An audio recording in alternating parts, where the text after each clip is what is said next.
Hello guys, কেমন আছেন সবাই? আশা করি প্রত্যেকে ভালো আছেন, সুস্থ আছেন। আজকে আমরা অত্যন্ত গুরুত্বপূর্ণ বিষয় নিয়ে আলোচনা করব, ডিসকাস করব। বিষয়টি হলো why most Bangladeshi traders fail. কেন বেশিরভাগ বাংলাদেশি ট্রেডার ট্রেডিং এ ব্যর্থ হয়? আপনি যদি ভারত, পাকিস্তান বা অন্যান্য দেশের ট্রেডিং এর সাকসেস রেট দেখেন, তাহলে দেখবেন সেটা বাংলাদেশের তুলনায় অনেক বেশি। আমরা সবাই জানি ট্রেডিং এ সাকসেস হওয়া সহজ না, এটা কঠিন, অনেক কঠিন। কিন্তু কঠিন মানে কি অসম্ভব? অ্যাবসোলুটলি নট, একদমই না। পৃথিবী জুড়ে প্রতিদিন হাজার হাজার মানুষ ট্রেডিং থেকে কনসিস্টেন্ট ইনকাম করছে, নিজেদের ফাইন্যান্সিয়ালি ফ্রিডম অর্জন করছে, নিজেদের লাইফস্টাইল বদলে ফেলছে। তবে আপনি যদি আমাদের দেশের ট্রেডারদের সাকসেস আর ব্যর্থ হওয়ার রেশিও দেখেন, তাহলে আপনার কাছে মনে হতে পারে ট্রেডিং এ গ্রো করা মেবি ইম্পসিবল, অসম্ভব কিছু। কিন্তু প্রশ্ন হলো, কেন আমাদের দেশের ট্রেডাররা গণহারে ট্রেডিং এ ব্যর্থ হচ্ছে? তারা কোথায় ভুল করছে, কি ভুল করছে, কেন ভুল করছে? আমরা কি অন্যান্য দেশের থেকে কম ট্যালেন্টেড? আমাদের হাতে কি সুযোগ কম, নাকি অন্য কোনো সমস্যা? যদি আপনি তাদের মধ্যে একজন হয়ে থাকেন, তাহলে আজকের ক্লাসের আলোচনা আপনার চোখ খুলে দিবে। আপনি ট্রেডিং এ একটি নতুন জীবন পাবেন, ভুল থেকে শিক্ষা নিয়ে ঘুরে দাঁড়াতে পারবেন। আজকে আমি দেখাবো কোথায় আমরা ভুল করছি, কেন আমরা ভুল করছি, কেন আমরা পিছিয়ে আছি, এবং কিভাবে আপনি 90% ব্যর্থ হওয়ার ভিড় থেকে বের হয়ে 10% সফলদের দলে যেতে পারবেন। তাহলে চলুন জেনে নেই কি কারণে বেশিরভাগ বাংলাদেশি ট্রেডার ব্যর্থ হয় এবং কি কারণে আপনিও ট্রেডিং এ সফল হতে পারছেন না।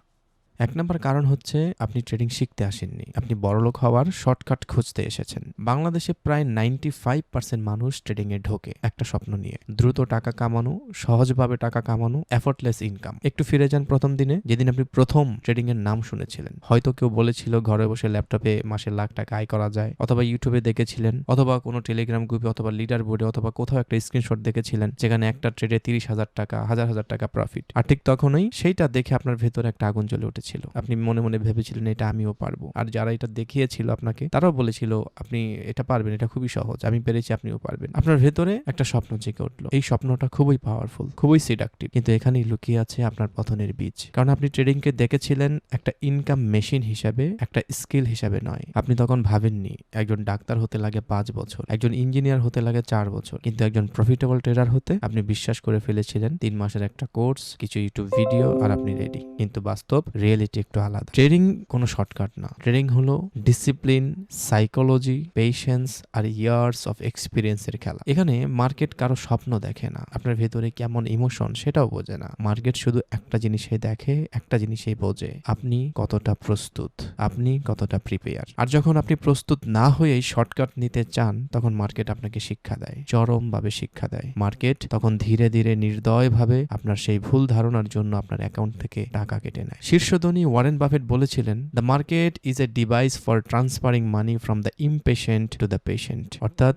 যারা তাড়াহুড়া করে ধনী হতে চায় তারাই হারায়, আর মার্কেট হচ্ছে একটা ডিভাইস, যে ডিভাইসের মাধ্যমে যারা ধৈর্য হারা তাদের টাকাগুলো যারা ধৈর্যশীল তাদের কাছে ট্রান্সফার করার মাধ্যম হচ্ছে গিয়ে মার্কেট। এটা ওয়ারেন বাফেট বলেছিলেন। 2 নম্বর যে কারণটার জন্য আমাদের দেশের ট্রেডাররা পিছিয়ে আছে, আপনি পিছিয়ে আছেন, সেটা হচ্ছে আপনার মাথায় টাকা ছিল, প্রসেস ছিল না। একজন সার্জন যখন অপারেশন থিয়েটারে অপারেশন করেন, তখন কি তিনি ভাবেন যে এই অপারেশন থেকে আমার কত টাকা আসবে, আমি কত টাকা পাবো? না, কখনোই না। তিনি শুধু ভাবেন পরের স্টেপ কি, কোথায় কাটতে হবে, কতটা গভীরে কাটতে হবে, এবং কি করা যাবে না, কি করলে রোগীর ঝুঁকি বাড়তে পারে। ট্রেডিং ঠিক একই রকম। যে ট্রেডার ট্রেড নেওয়ার সময় মনে মনে হিসাব করে আজকের সেশনটা প্রফিট হলে বা এই ট্রেডটা প্রফিট হলে আমি এইটা করব, ওইটা করব, সে আগে থেকে হেরে যায়। কারণ সে যখন এইরকম চিন্তা নিয়ে মার্কেটে প্রবেশ করে, তখন সে মার্কেটকে আর মার্কেটের মতন করে দেখে না, সে মার্কেটে টাকার স্বপ্ন দেখে। আর টাকার স্বপ্ন দেখলে লোভ আসে, লোভ আসলে নিয়ম ভাঙে, নিয়ম ভাঙলে লস আসে, লস আসলে রাগ আসে, রাগ আসলে রিভেঞ্জ ট্রেড শুরু হয়। আর যখন রিভেঞ্জ ট্রেড আপনার শুরু হয়, এর মানে হচ্ছে আপনার অ্যাকাউন্টটা শেষ। আর এই যে সাইকেল, এটা ঘুরতেই থাকে, চলতেই থাকে। কিন্তু এইখানেই একজন প্রফেশনাল ট্রেডার ব্যতিক্রম। একজন প্রফেশনাল ট্রেডার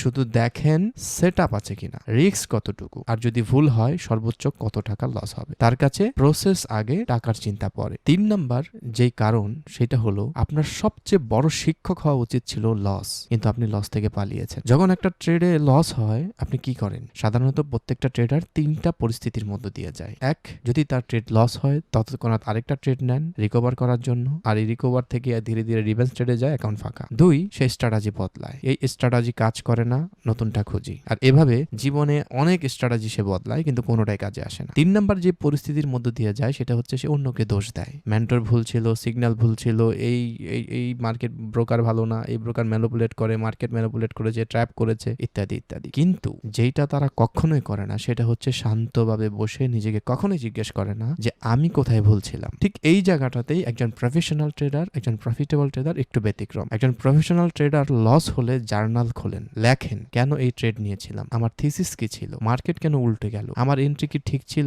স্টপ লস বা আমি যে অ্যামাউন্ট ট্রেড নিয়েছি, যেই জায়গায় ট্রেড নিয়েছি সেটা কি ঠিক ছিল, সেই জায়গাটা কি ঠিক ছিল। এই সকল প্রশ্নগুলোর সৎ উত্তর দেওয়াই হলো আসল ট্রেডিং এর শিক্ষা। লস হলো মার্কেটের দেওয়া ইনভয়েস, আপনি এটা শেখেননি, এখন ভুল হয়েছে তাই এই টিউশন ফি কেটে নিলাম, এইরকম। তো আপনি সেই ইনভয়েসটা পড়তে শেখেননি, শুধু ব্যথা পেয়েছেন আর পালিয়েছেন। যারা লস থেকে পালায় তারা শিক্ষা থেকেও পালায়, আর যারা লসকে শিক্ষক বানাতে পারে তারাই একদিন প্রকৃত ট্রেডার হয়ে উঠতে পারে। 4 নাম্বার যেই কারণ সেটা হচ্ছে আপনি রিস্ক ম্যানেজমেন্ট কথাটা শুনেছেন কিন্তু কখনো বিশ্বাস করেননি, আর বিশ্বাস করলেও কখনো তা মানেননি। প্রতিটা ট্রেডার মুখে খুব সহজেই বলে দিতে পারে অ্যাকাউন্টের 1 থেকে 2% বেশি রিস্ক নেওয়া উচিত না, সবাই জানে, সবাই বলে, কিন্তু যখন চার্টে একটা পারফেক্ট সেটআপ দেখা যায় তখন কি হয়? হঠাৎ আপনি ট্রেডের অ্যামাউন্ট বাড়িয়ে ফেলেন, পরিকল্পনার বাইরে গিয়ে একাধিক ট্রেড নিয়ে ফেলেন, মনে মনে বলেন এইটা শিওর ট্রেড, এবার হয়তোবা অন্যরকম কিছু হবে। এই যে অন্যরকম কিছু হবে, এই বাক্যটা বাংলাদেশের হাজার হাজার ট্রেডারের অ্যাকাউন্ট ধ্বংস করে দিয়েছে। প্রকৃতপক্ষে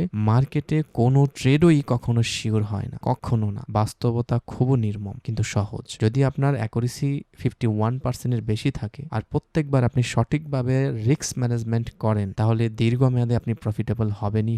কিন্তু এই যে সত্যটা, এটা শুনতে একটু সাদামাটা লাগে, তাই অনেকেই এটা অ্যাডপ্ট করে না, নিজের ভিতরে এটাকে অ্যাপ্লাই করে না। তারা চায়, আপনি চান 95% অ্যাকুরেসি, চান একটা ট্রেডেই বড় প্রফিট, চান খুব দ্রুত ধনী হতে, কিন্তু মার্কেট এই অহংকারের দাম খুব ভালোভাবে রাখে। আপনি যখন রুল জানেন কিন্তু ভেতর থেকে বিশ্বাস করেন না, তখন একটা পারফেক্ট লাগা সেটআপই আপনাকে ধ্বংসের দিকে নিয়ে যেতে পারে। সত্যিকারের প্রফেশনাল ট্রেডার জানেন রিস্ক ম্যানেজমেন্ট কোনো সাজেশন নয়, এটা টিকে থাকার একমাত্র উপায়। তাই পরের বার যখন মনে হবে এইবার অন্যরকম, তখন থামুন, শ্বাস নিন আর নিজেকে মনে করিয়ে দিন মার্কেট কাউকে ছাড় দেয় না। রুল ভাঙলে শুধু একটাই শাস্তি, অ্যাকাউন্ট শেষ।